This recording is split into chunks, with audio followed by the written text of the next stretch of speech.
Well, this is Ron, who has just successfully climbed his first 14er.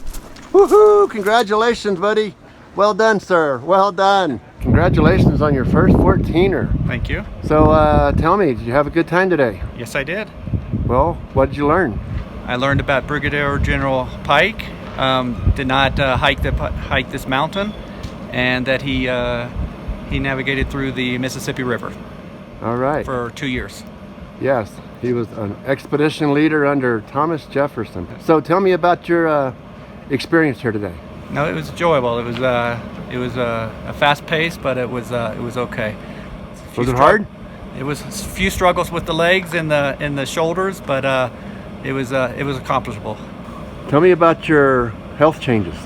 2 years ago, I had high cholesterol, so I dropped my about 6-9 months ago. I was up to 250 on my cholesterol, so I dropped it by changing my diet. And my objective was to climb Pikes Peak, and before I turn 50, which will be next year. And here you made it. Congratulations. Thank you. Would you recommend Hike for Life? Yes, I would. Tell me why.